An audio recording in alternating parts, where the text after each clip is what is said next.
Hello one and all, and welcome to Behind the Glass, your weekly automotive podcast hosted by two rather uninformed enthusiasts. No. I'm Sam from the YouTube channel Seen Through Glass. I'm Tony from Gravelwood Car Sales. And you can watch us each week. We hope you enjoy the episode.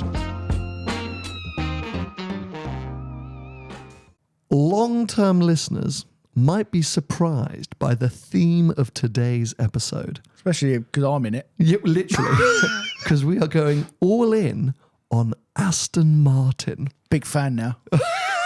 Yeah. People who are long-term listeners will be spitting out their coffee hearing those words come out of your mouth. Now, just to sort of, as I say, I guess explain things in case you've discovered the podcast in the last picture. few. There we go. Thank you very much. I've had a lack of caffeine this morning, so I'm slightly struggling I've only with had my one words as well, but I'm a bit more fired up than you. Yeah, fair enough. Tony was famously always quite horrible about Aston Martins. Like, just every time I tried to bring them up, every time I mentioned driving one and enjoying one, you were like, no, load of crap, useless, overpriced, or just all the things that you usually say about any brand. You really focused a lot of that aggression towards Aston Martin. That is fair to say. Yeah, and I think at the time, with good reason. I mean, at the time, that I owned one personally at one point, and I genuinely thought they were crap. It's as simple as that. But how the times have changed. Well, and something which people will now know about you, but I have learnt about you over time, is that you are deep-rooted in your opinion. Yeah. Until I'm not. Until you're not.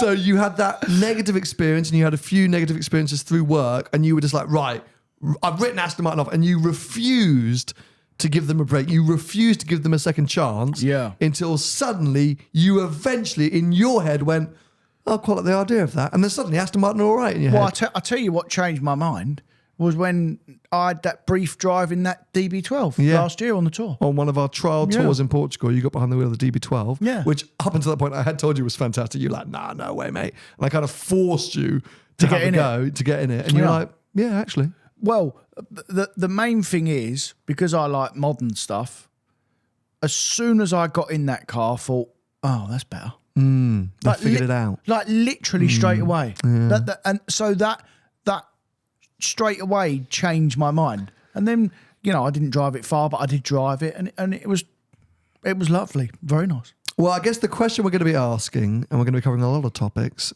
amongst some other things, is are Aston Martin finally in a good place, or are they finally contenders? Are they in the best place they've ever been? Let's see. With lots of things to discuss. Depends what you look at. And as I say, there's a few other things. Don't worry, it's not literally. Actually, it might be fairly Aston Martin dedicated. Let's see how we get on. Yeah. But I'm going to kick things off because I very nearly bought an Aston Martin over the weekend. Did you really? It's not even a joke. It's literally not even a joke. If you follow me on Instagram, if you follow me on Instagram, you'll know about this. Last week, I got a WhatsApp from Andrea Alexander's Prestige. Nice. And it was quite late at night. And I thought, oh God, like, what's this going to be now? Like, what have I done? And it was a link to a reel they had just posted of a Rapide AMR that they just got into stock. Oh my God. And he just said, here's one for you. And I mean, that is for you. I mean, genuinely, mate, I have freaked out internally and a little bit externally about Rapide AMRs ever since I first drove. It's a bit like the Project A. It's one of those ultimate 4-door, 4-seat supercars in my mind. Fair enough. I drove on with Paul Wallace at Aston Martin Bristol, God knows how many years ago. And I think in the video, I was like, for me, it's perfect. Like, it is flawed because it's an Aston Martin, but it was perfect in so many ways. I actually struggled to point out things that I didn't like about it. But one thing which I'd always struggle with was the price. One of those cars that people can never really decide. Can't be a lot of money now. Well, no, you say this, but because of its slight rarity, the AMR variant, people can't really work out where the values are. And obviously they stick them up on the market. Right. And they sit around for a while. So they've often sat at 130, 150. Have they? Yeah, but they've slowly come down to around the 115, 120 mark. Wow. But they've never dropped below 100. Wow. Yeah, so it's only been very recently that they've started to make their way down, which is when I've been, getting a bit more interested. Problem is they're very expensive to finance, and lots of you know I finance my cars essentially, but because the standard Rapides residual values are so bad. Their underwriters don't see the AMRs all that differently. No. So anyway, I've steered clear, but there was Andrew going, here's one for you, mate. So I just replied With back his saying, trousers on. Yeah, I said, let's do a deal. So let's do a deal. Come on, let's have a deal. He said, call me tomorrow. So we So got you the buying it or phone. not? Well, no, I'm not. Oh. But I posted it on my Instagram. I shared it on my Instagram. And I genuinely don't think I've had so many interactions on an Instagram story as I did for that car. Oh, right. Like literally my Instagram basically crashed. Did it? With people going, do it, buy it. Yeah, buy it. Like people lost their minds. Right. For this Rapide AMR. And when you buy it, no one will care. Pretty much. That is how YouTube works. But this is where my head is at. This is what I got to. Yeah. We did the numbers. Tell me the numbers. Well, without getting too heavily into it, as in trying to be clever, it was going to be 17 or 1800 quid a month with a 10 grand deposit. Now, full disclosure, I pay 550 quid a month for my Panamera. Do you? Yep. Oh, wow. Yeah. Oh, wow. So it was going to be over £1,000 a month more for a Rapide AMR. Now, look, very different cars, sure, but they would be serving the same purpose in my life. It would be a replacement for the Panamera. And as much as I love and adore that, and I think how cool, how baller to drive around in a V12 Aston Martin, like looks amazing. I've always loved it. There is an impracticality to it. But what was your thinking then? Did you think that £100,000 car would be similar per month than a 50 grand car? No, of course not. I was hoping it was going to be 11 or 1200 quid. I thought it was going to have a great, strong residual. Right. I thought the underwriters would see that it was a bit rare. I thought, okay, fine. And obviously, like, that was a 10 grand, but I was like, okay, I could always step up. But even if I put it up to like a 15 grand deposit, I'm not saving 500 quid a month. No. So I was prepared to spend £100 a month. I was prepared to spend around double, but I didn't want to spend triple. Yeah. And on top of that, as I say, like I dumped the Panamera at the airport for 10 days. I don't even think about it. No. I couldn't do that with a Nor Rapide would anyone AMR. else. Lol. But I couldn't do that with a Rapide AMR. Firstly, the battery would probably die. Lol. Yep. But also, like, it's a different value of cars. It's a different proposition. I know. I understand. And in and around town, it's going to do 4 mpg. Yeah. And yes, it's cool, but I just couldn't justify it. Right. So I battled all weekend, and my head and my heart were fighting. Right. And I just called Andrew. I said, look, I'm not there. I've never been a YouTuber that's bought cars for views. No. And that's felt like a car that I'd be buying because everyone on Instagram told me to do so. Yeah, okay. Because I've also got that plan. Don't forget, at the end of the year, I'm trying to theoretically buy another Ferrari or at least another big hitter car. Yeah, fair. Which is going to be that kind of... You told me, and we'll get into it in a second, that 488s, you can get them around 1,500 quid a month 1,500 quid a month, With what kind of deposit was that? Like 10 or 15 grand? Yeah. 15 grand, I think. So if you're looking at a 488 for kind of less or similar money... Yeah. To a Rapide, I was like, well, hold on a sec. That's going to kind of scupper my plan. So anyway, long story short, I'm not buying the Rapide AMR. Right. So it was just a nice little story then. But you're being a dick today. You're on the wind. I can just tell. I can sense it. You're just on the wind up. You're just waiting to just jab. No. We're talking about Aston Martins. I can see it in your eyes. If you're not watching on YouTube, tune in. I'm pleased, mate. I'm pleased for you. We're talking about Aston Martins. Yeah. We're having a nice time. And we're talking about generations. They obviously now have switched from Rapide to DBX. Right. That was their yesteryear era, wasn't it? That was their previous identity. There's a new DBX now. What do you mean by that? No, with all the new screens and that. Yeah, I just drove it. You just drove it? Yeah. You loved it? Yeah. Yeah. Isn't it weird that you still like the old stuff and I literally at a flip of a coin am just more excited about that new infotainment system and blah, blah, blah, blah, blah. I think infotainment system is very important to you. I think if it's an outdated infotainment system, you write off the car. I'm out. Yeah. Literally, I'm out. But then how do you feel about cars that don't have infotainment systems? At all? Yeah, so like go back to an well, like your E30 M3. I like your CS. Yeah. CS or, obviously I Enzo like we a spoke Scud. about. I like a net, but I like them because of what they are. I just don't like that many old cars for that reason. But that's what I mean. So would you prefer getting in a 1980s BMW to a 2012 BMW? Do you see what I'm saying?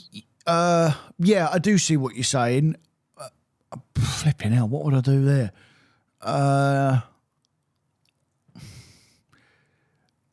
Just for the nostalgia, probably have the 80s car. It's a bit cooler. Because that's my era, mate. Yeah, for sure. You'd So- get some connection to it. You'd get some. I'd have, it would take me back. Yeah. Whereas like a 2012 car, I was selling them. Yeah. You know, I had them all, but Yeah. I was selling them. I didn't really have any emotional attachment to them. You know, I used to see the 1980s BMWs when I was a kid. And now you just get in a 2012 car and go, God, this is old, crappy. And like, Yeah. And unless it's like an E92 M3, which is still quite cool, but it is still old and crappy. You know, even the next generation up, the turbocharged M4 that you don't like, Yeah. you're getting that now. Especially after you've got out of the modern one, and you go, "Oh my God, what's happened there?" Yeah. The Mercs are the worst. We spoke about this before. Yeah. I mean, they are. Do you remember that C63 that we test drove? Well, and to stay on topic, Aston Martin. And this was Yeah. the mad thing. So, you know, in 2018 or 19, when they were still making these cars new, and I'm talking more about Vantage and I guess the run out of DB9, you would get into these models and go, how are they still getting away with this? It was a bit like Lamborghini with the Aventador, wasn't it? Yeah, because I quite liked the Mercedes variant Vantage, like the previous model, until there's no touchscreen, there's no Apple CarPlay. But you know, but the car was all right. It wasn't all right. 150 grand. It's bloody unacceptable because of what you could get back then for 150 grand, and everything was modern and all up to date. But when now the 75 grand, you kind of live with the fact that you can probably get Apple CarPlay retrofitted on it. And because it's changed its price point, it's still an Aston Martin, it still works because it's a little bit of Merc underneath. And you think, oh, that's actually a really good car now. Well, I think the difference being previously when these cars were sold for new, so I'm talking about, you know, V12 Vantage era, DB9, Vanquish, and then obviously the Mercury. They were coming out new with old tech. Correct. So in their period, the tech was kind of unacceptable. Yeah. As a old car or a classic car, it's fine because you don't care. You're not getting into it expecting new tech. You literally don't get into it thinking to yourself, where's this and where's that and where's this? Where now you get into a brand new Aston Martin and the tech is brand new. Yeah, and I go, and that's why when I got in that DB12, I instantly said, oh, that's better. Yeah. Yeah. Because that's what I expected. Yes, It's at like that when you get price point, and yeah. when you get in a new Bentley. Yeah. And that's the thing. It's the only time I overlook it is Ferrari because of the brand and the car. Because you get in most, even the Pista, mate. Yeah. You know, one of my favourite cars. The tech was crap in it because it was 10 years old. Yeah. But I accepted it because of what it was. Fair. But in general, mainstream stuff, Yeah. you know, Aston Martins, Bentleys, you know, certain luxury prestige cars. Same with the 812. Yeah. They half compete, Yeah. but you accept it because it's a Ferrari. I don't think I don't see why I accept it, but I do. Sure. Because it's a brand that I love. But when you peel it back, you think, that's probably a bit wrong as well. Yeah, well, especially the stuff which I've banged on about a lot of all the haptic steering wheel stuff that they're doing on the newest cars. Yeah. I think it's actually a turn. I think it's a big reason to not buy a car. Possibly, yeah. At least in my mind. But yeah, so I think Aston Martin have finally delivered. It's still not perfect, that stuff though, by the way. It's very laggy. It looks amazing, but it needs refinement. But it means that, yeah, at that price point and all these things like that, you get in and you go, okay, it's the whole package now. But I'm all about first impressions, mate. Yeah. Like it's the 300-yard rule. It's the first time you step in something. I always think, as a punter and a dealer, that you should get in a car, especially a special one or expensive. You should get in a car and go, "Oh, that's nice." Wow. Yeah, Totally. because it's like going into a nice house. It's like, you know, You just know. it's the difference. It's like going to a nice restaurant, eating nice food. You know, when you're charging premium money, you expect a premium product, and at that point, take the driving bit away. I just didn't see that in the older Aston Martins. No, and that's totally fair. Like, you had some nice touch points, but yes, the sort of tech and stuff like that was always feeling behind. But the new stuff, even just from a design point of view, before you even turn it on, looks great. And so, is that why last night you posted a new Vantage on your Instagram saying, in my hunt for a new tour car. Could this be the one? Yeah. So I said to you a few weeks ago that I saw one on the road round here. Must have been, it was an Aston Martin dealer not far from here. And I said to you, I saw one on the road. I really liked its presence and its stance. So I keep looking at them. They're expensive. Yes. What are they going for advertised? Mate, like between 185 and 175. Yeah, too much money. Way too much money. They're too expensive. Way too much money. But I'm going to drive one. Yep. I'm going to, several Aston Martin dealers have kindly offered me one. Very nice. So, including Bristol, which I know that you deal with a lot. So that's very kind of them. So I'm going to get behind the wheel. I'm going to have a look at one. I shall get some finance figures and see. I imagine there'll be a few quid per month. Yep. Quite a few quid per month, which that will tip me over the edge. In point, it's why I always normally stick with Porsche and Ferrari, literally for that reason, because I they know have I'm safe. strong residual values, meaning that the finance is fairly affordable comparatively. And I know I can come out. Yeah. Because, it's always because of my job and because of what I do. I always think about exit. How many times have I said to you over the years, I always think about how am I going to come out and what's it going to cost me? So, but I'm intrigued because as well, I'm at that point in my life now, although you're younger than me, I think in your head you're older than me because you like older stuff that I should like. I don't quite like it yet, but I'm just at that point in my life where I'm Bentley taken out because I've always liked the Bentley Continental GT.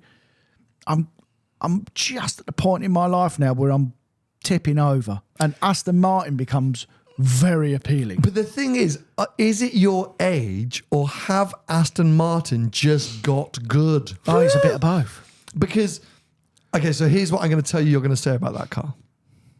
You're going to say, it's good. Yeah. You're going to say, it's not good enough. Really? And it's too expensive.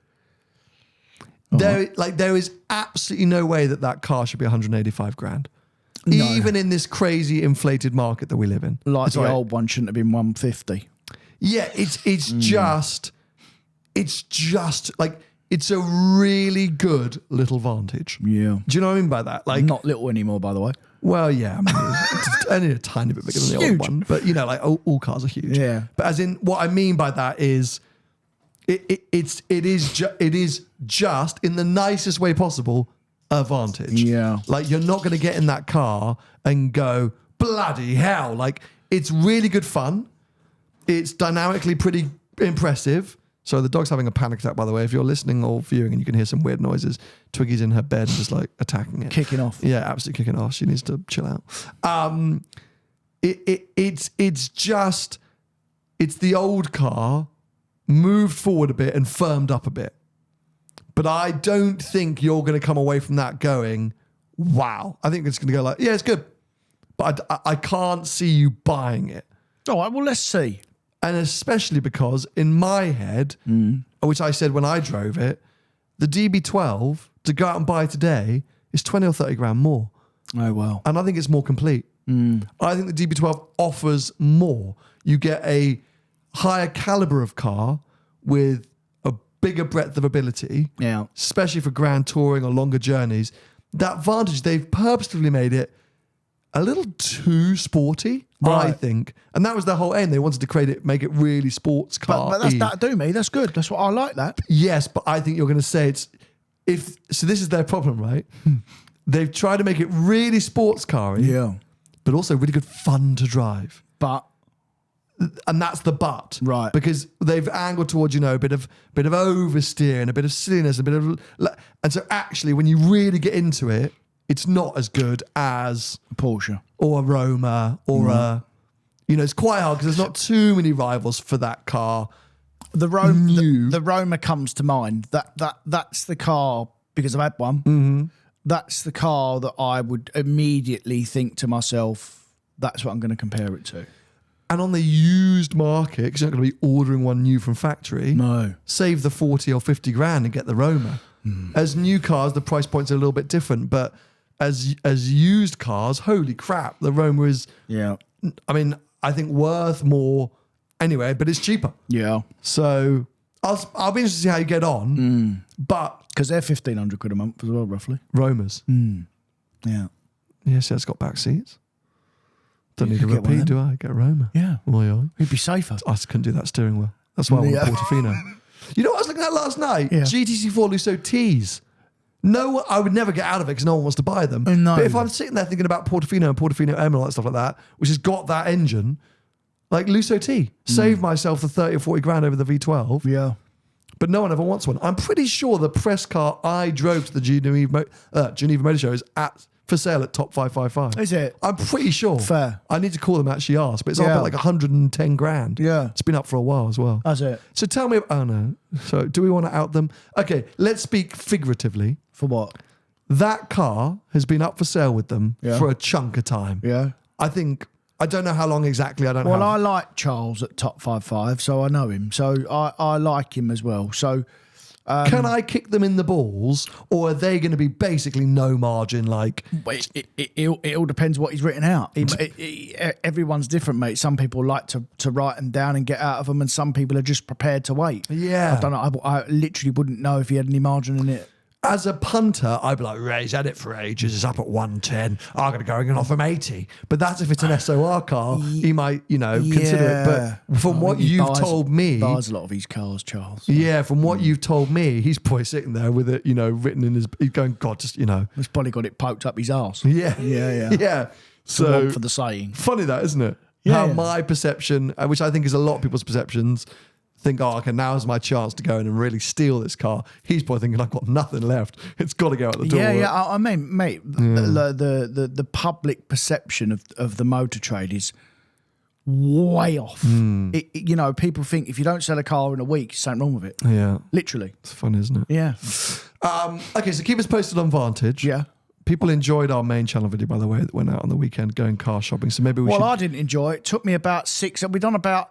I just forget it's such hard work coming on your main channel. I love doing this, and I do like going. I did have a nice day, by the way, but I just cannot. If I don't walk properly on that channel, he goes, no, do it again. Like literally, it's like I'm auditioning for a bloody film. Literally. It has been a while since you've been on the main channel. Yeah, it's quite weird how different. I'm not that different. I think the benefit of this is the podcast. Is the whole thing about the podcast is we're just chatting, right? Yeah. The reason this began, these were phone calls we were already having. Yeah, of course. And this is more you and I. And I always feel like I always like to react off the cuff. Mm-hmm. You know what I mean? And on the main channel, like you give me lines. I don't allow that. Yeah. Yeah, like because he used to allow it, but most of it weren't broadcastable, so you used to spend 3 hours editing it all out. But actually, when you get in the flow of it, and I don't do it all the time with you, but when you get in the flow of it, it was all right in the end. It was great. I'm really happy with the video. I think the difference in my head is we roughly aim for an hour on these shows, right? Yeah. Sometimes we're 50 minutes, sometimes we're an hour and 10. But I know we've got an hour's worth of chat, and it's pretty easy for us, and we just hit record and off we go. Off we go. I've got a few topics that I know we're going to guide around and things like that. But whilst on the main channel, because of the way the algorithm, the style of the videos, like each take is like 2 minutes. So I've got to get us to say what I need and want us to say in 2 minutes. Yeah. And if you literally just let it roam free, I lose control. I know it doesn't work. Yeah. And then I'm I can't bring this back to the... And you know what he used, and you know what he used to do. We spoke about this before, which was always hilarious. Which I don't see it with me anymore, but I see you do it with every. You're way more relaxed with me now, but with every single person that appears on your channel, you just keep talking, and no one can get because it's a control thing, and you know what you want, but you're way more relaxed with me doing it now. But in the early days, I barely said 2 words. Yeah. Because you would literally, because you know what you want. I had to keep us going. And you feel you had to keep us going. Yeah. So it's so funny to see, especially when other people come on and I see it a mile off. It's bloody hilarious. I'm too protective. Yeah, of course. And so you should be. The main channel your content, product. But anyway, it was good fun. Yeah, it was very good fun. Well, whilst that video went out, I was attending a very interesting event. An event I actually can't talk about. Oh, mate, really? Yeah, You can't say that. I generally can't talk about it. But at the event, Aston Martin were present. Were they? And they brought along, firstly, a new Vanquish. Nice. Actually, I meant to Google this, which is huge. Like, it's so long. Is it? Aston Martin Vanquish length. Can you guess the number? The number? Like, how long do you think the new Aston Martin Vanquish is? In feet? Yes. Yeah? In inches. That's an annoying number, isn't it? 17 feet. I don't know how to work that out. All right. So how many is it in inches? Can I give you millimeters No, mate. It's like 4 million or meters? meters. How long's a Range Rover? Is it 14 or 15? 5.2 Meters. meters. It's 4.8 meters long. All right. Do that. What's 4.8 meters in feet? Do that. If it's 17, I've hit the jackpot here. Hold on. I've done it again. I pulled it out of the app. It's 190 inches. Good. What's that? What's that in feet, mate? That's what I just said to you. Inches in a foot. What did I just say? 190? 90. Oh, God, mate, this is very complicated. All you needed to do. 15.8. Oh, I weren't far off. I said 17. Is that long? Yes. Yeah, it looked really long. Yeah. Like it just kept going. Right. What, Bloody good looking, but just kept going. right. Massive overhangs on the front and the rear. The front, not so much. Or was it? It just keeps going at the back, mate. Right. Just kept. Anyway, good looking car. Yeah. But yeah, anyway, very cool. But just really, I thought, I hadn't accounted for the size. Okay. It just made me think it's taken away some of my excitement and desire for that car. But Bentley's a big car now. Yeah, but this, let's see how long a Bentley is. I bet it won't be far But a off. Bentley's basically a Panamera. Yeah. This, But it won't be far off. in my head, it was sportier until I saw it. Ah, okay. When fine. I saw it, I thought, okay, that can't be. Yeah, it's the same length as a Bentley. Yeah, you expected more dynamic. Yeah, I was Yeah. I was thinking it was going to be a little bit more, but it's a big old GT car. But it is a Bentley rival, isn't it? No, because it's supposed to be a Dodici Cilindri rival. This is their big Larry car. Right. Did you not watch? I think it was from Jethro that did Dodici Cilindri versus Vanquish on this incredible road in Italy. No, I didn't see it. Oh, and they've been put. It's really fascinating because they really have been put together head to head in a lot of ways, and this is Aston Martin's answer to Ferrari's Dodici Cilindri. Right. Okay. And people have actually said because Ferrari have dialed their 12-cylinder back, because the 812 Superfast was maybe a little bit too supercar-y. Apparently, the Dodici Cilindri is more GT car. Is it? Yeah, that's the whole claim. Right. They've dialed it back a bit to make it more usable, more sort of approachable, Not as twitchy. not as twitchy. Whereas Aston have turned the Vanquish really up. It's a completely different character and personality, and obviously heavier and not as. But people have been leaning towards the Vanquish for thrills. Can't be the same money as that Ferrari. Oh, mate, it's all the money, the Vanquish. No. Mate, it's all the money. Okay, the coupe Dodici Cilindri is what, 3 something? Plus. Yeah, all of them are plush. We're just going on RRP. Yeah. Standard car. Yeah. Vanquish. Mate, they are direct competitors. I'm surprised you haven't clocked this. Starts around 330 for the Vanquish. 330. 330 and Dodici Cilindri 336.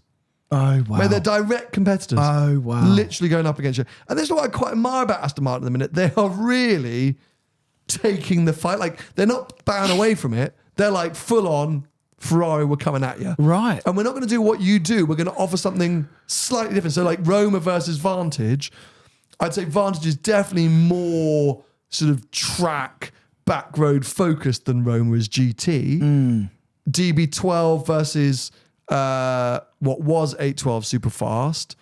I think GB12 was a lot more GT car-like, but had good performance. And now Fair. Vanquish versus Dedici Cilindri, people are saying the Vanquish does offer something. That it's what you prefer, but it definitely offers something. Yeah, mad, isn't it? Because in recent years, I would say you're absolutely bonkers going after Ferrari in any way. Mm-hmm. But nowadays, they lose easily as much money as any other bloody premium make car. They never used to, but they do now.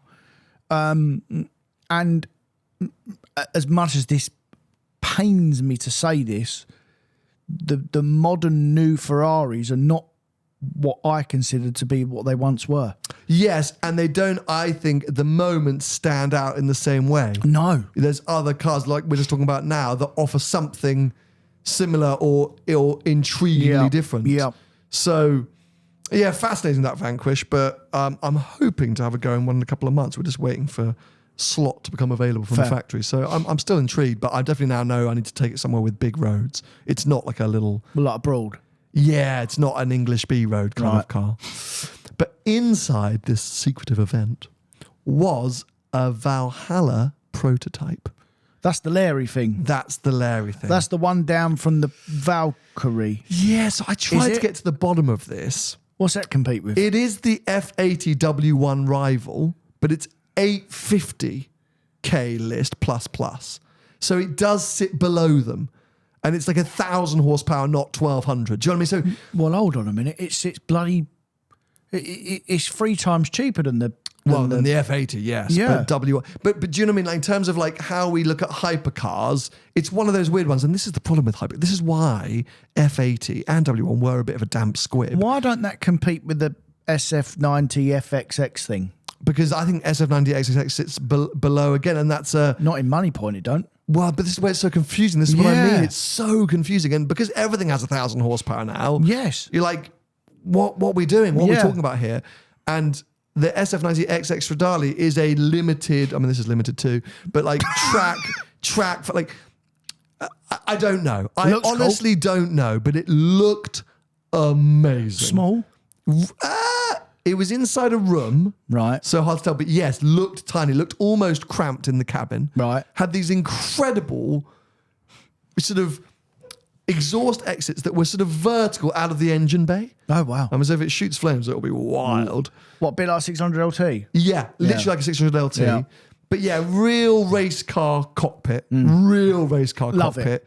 But looked like a road car compared to the Valkyrie, which looked like a spaceship. Okay. You look at the Valkyrie and you think, how's that going to work? How much Do does you know that what I mean? cost? 700 or 800 grand? No, did you say? 850 plus. So it'd be list million- is so it'd be around £1 million quid. Yeah, £1 million quid easy. Yeah. I think once you messed around. Yeah. But there was a lot about it that I liked. So it's a really reworked version of the AMG GT Black Series engine. Oh. Yeah, so they rework all the turbo. They really mess around with it. Aston take that engine and kind of pull it apart and go again. Right. Which is a bit what they did with the Vantage. But so that gets you up to like 860 horsepower, and then you have the electric motors. Hybrids. Hybrids on top. Yeah, it fine. gets you over the 1,000. Right, wow. All in the gearbox and clever tech, stuff like that. I think it's like the EV range is going to be like 7 or 8 4. miles. Yeah, it's not. Yeah, It's a bit like the Revuelto. It's not really there for that. Yeah. But really impressive. Right. Really exciting looking. I sat there thinking, holy crap, I would want one of those cars. Yeah, Do you know what I mean?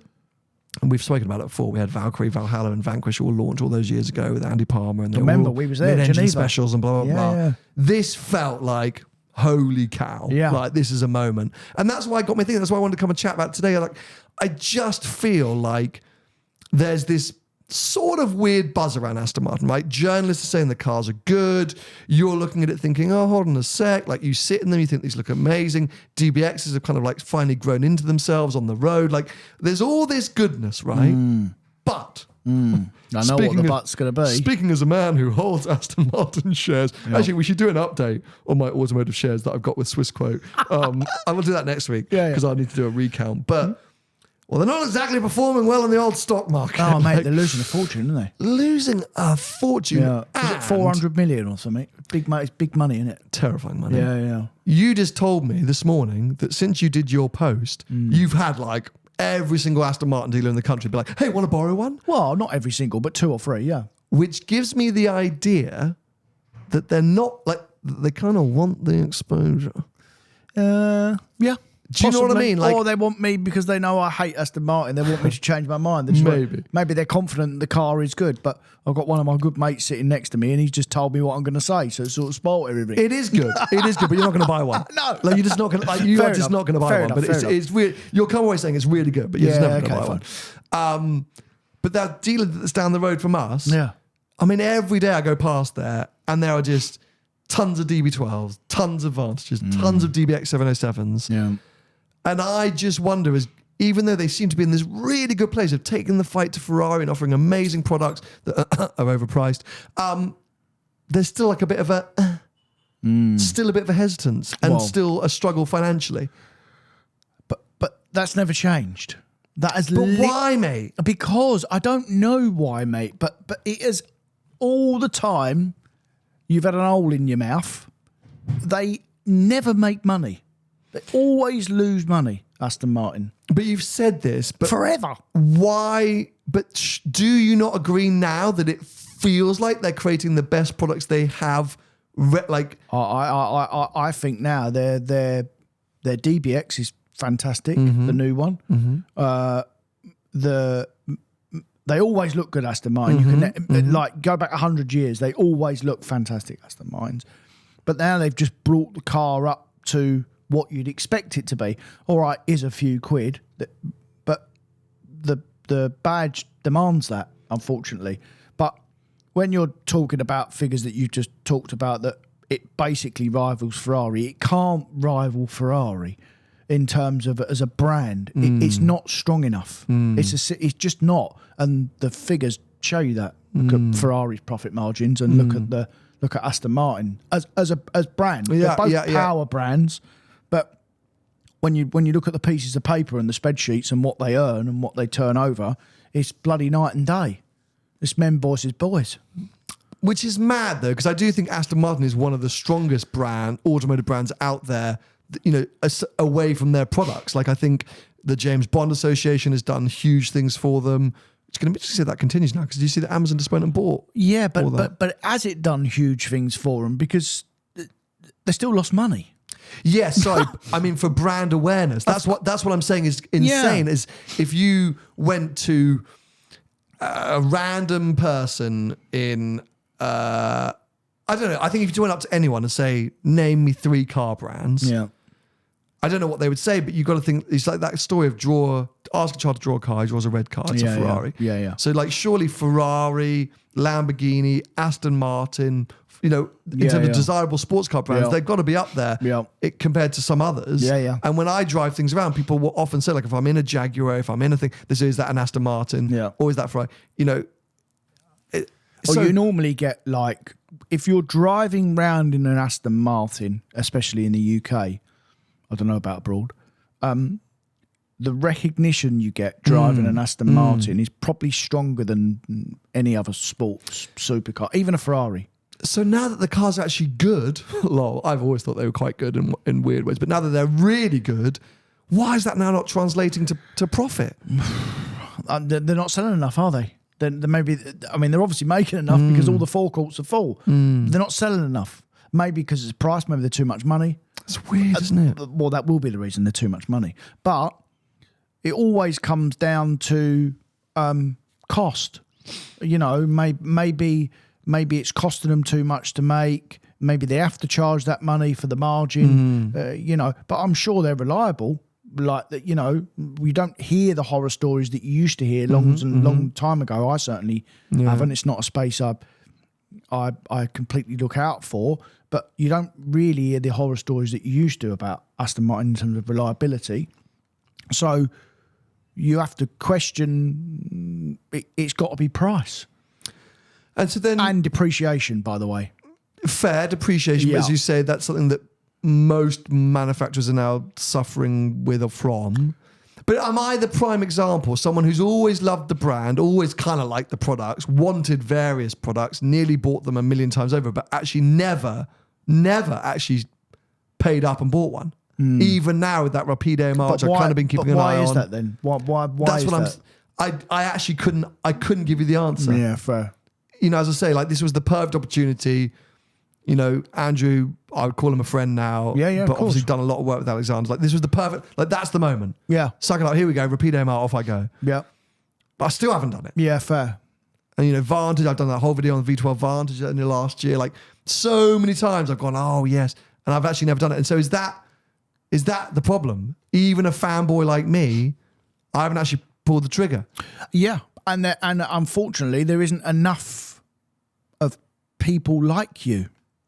That are fanboys. Yeah, that actually pull the trigger, clearly. Because it's all about sales. They're not selling enough cars. There's too many people like me is what you mean. Possibly, yeah. Yeah, there's too many people like me that like the idea but actually wouldn't. Yeah, that wouldn't actually pull the trigger. Yeah. That could be many reasons. That could be monthly payments. That could be worried about reliability. Could be worried about what they're going to lose on it. Because Aston Martins are very expensive to run. Servicing costs are through the roof. You know, they are. Are they still? Yeah. They are expensive. Do you know that as the factors of today? Well, as in the real modern stuff, Yeah. no. Okay. But historically, I would assume they still are. Okay. Because of what they are. You know, the prices haven't gone down recently. Unless they might do service packs. I was going to say they must do. Maybe they do a service pack now. You know, a lot of these big manufacturers, they do service packs now. But even after that, you know, like when they come out of manufacturer's warranty and service pack, they're expensive, mate. Yeah. You know. Stratzone, servicing for previous models. Year 1, 10k miles, 730 quid. 6 years, 60k miles, 765 quid. 2 years. It's around 750, 800 quid. Yeah. Fixed price. Something like that. Well, so the question is the arrival of Mr. Adrian Newey to the F1 team, because he started his first day officially yesterday. I'd like to meet him. Would you? I don't know why, but I listened to him on a couple of podcasts previously, and he would just be fascinating to listen to. You know what I mean? Because I'd want to talk to him about engineering and stuff, and he's obviously a genius, and I'd just like to hear his insight. Be fascinating, wouldn't it? He just is a sort of one of those just fascinating people. Yeah. I would like to just like grab him and say, Yeah. hello. Yeah. How are you? Yeah. But could that be the key? If he can turn that F1 team around and we've suddenly got Aston Martin winning F1 championships, will that help them sell cars? Well, it might help, but I don't think it's going to be it won't, it's not going to fix them. I don't even know if it's going to help. Have people bought AMG Mercedes because Lewis Hamilton won championships? I think so. You think so? I 100% think so. I think they sold them GTRs and pros. So is that his play? Is that Stroll's play? Get the F1 team to win, and it will all turn around. I don't know Stroll, obviously, but I know that he's a very clever businessman, and I always thought all along that his ultimate play is to get the brand to a point where he can sell it and make some money, and who can blame him? Yeah, he's not looking to freaking run Aston Martin till the day he dies. Of course. He's a businessman, like 1,000,000%. Yeah. It doesn't seem to be going that well for him so far. No, it doesn't, but, you know, look at his track record, if anyone can turn it round. But he has been there quite a while now. Yeah, it's been, and he's too deep into it to get out at the moment, because it's all just, looks horrible. Like, you're not going to sell to him at this point. Yeah. Well, yes. Okay, so to sum up, do we think, finances aside, that Aston Martin are in the best place they've been? That they're finally contenders as products. Yeah. For sure. Yeah, I literally, at the moment, there is not a car that Aston Martin are making that I don't like. I like the Valkyrie. I like that Valhalla.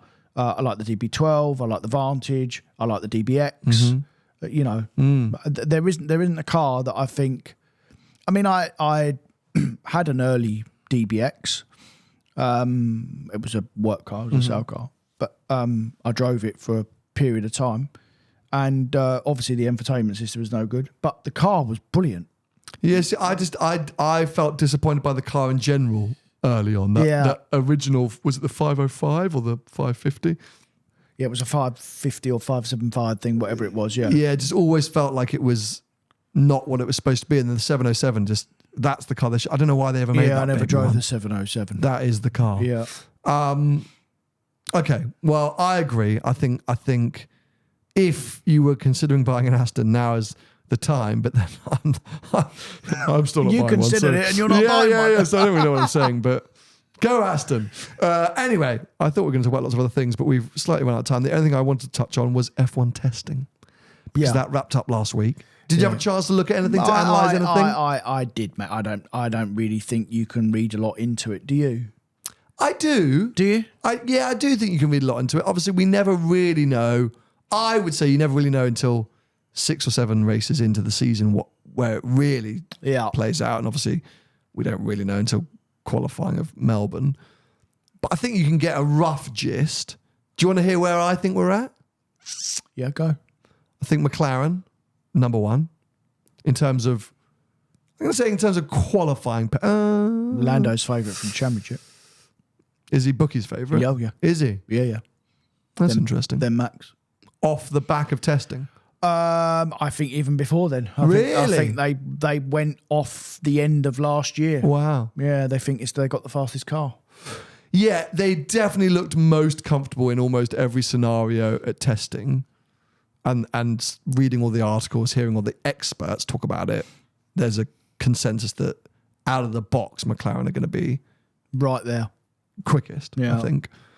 Then it weirdly, off the Bahrain test, appears like Mercedes is second quickest. That's unbelievable, isn't it? But I think everyone's a little bit like, because it was a very weird Bahrain test, cold weather, windy weather, rainy weather, very un-Bahrain-like situation, and we knew that Mercedes performed well in sort of colder, adverse conditions, or those kind of tracks. I think people are still a bit like, well, even if they've got a quick car over a season, are Russell and Antonelli going to be able to deliver on that pace? Consistency, yeah. And then it's really confusing, like Red Bull and Ferrari. Those three, Mercedes, Red Bull and Ferrari, I think it's too hard to know where they all sit. And I think that's going to be racetrack by racetrack at the start of the year. That's why I mean it's going to take 6 races or so for that to flush through. Yeah. Which means that if McLaren are really clever and good, they should do a Red Bull Max Verstappen of last year and just put everything behind Lando and literally say, this is our shot. Work together. Sorry, Oscar, you under-delivered last year, mate. Out of the box, we're doing everything for Lando to win as many races at the start of the year as possible. Because you think the others are going to catch up. Because I think the others will catch up. Fair. And at that point, it will then be like last year. Well, every race it'll be a different winner. And if Lando can get 3 or 4 races under his belt at the start of the season, he's going to be in really good shape for the rest of the year. That's what I would do. Zach Brown right now, I'd be like, right, this is our moment. Let's push hard. Yeah. Because Oscar's like 5th favourite for the title. Yeah, and he had a weird test. Something's just gone on there at the moment. But I'm hoping it's going to figure itself out. Me too, because I really like him. Yeah. Sort of encouraging thing as Lewis Hamilton fan is that, he looked pretty comfortable in that car, which I think is quite exciting to see. So let's watch that. But they're all scratching their heads a bit, Ferrari, which is classic. Lewis going to have left Mercedes. Mercedes will then become race winners and Ferrari will be flooding around at 5th and 6th. But anyway, it is what it is. And then after that, it's all a bit all over the place. Alpine look like they've finally figured their stuff out. Williams look faster. Yeah, but Williams are always a bit hard to read. I think, and Williams really downplayed their pace, which suggests that maybe they were doing some very aggressive runs. Okay. I think, that midfield looks super tight, but it does feel like Alpine have finally figured out their sort of vibe. I think because they come good towards the end of the year. Yeah, they sort of, fingers crossed that works out. Yeah.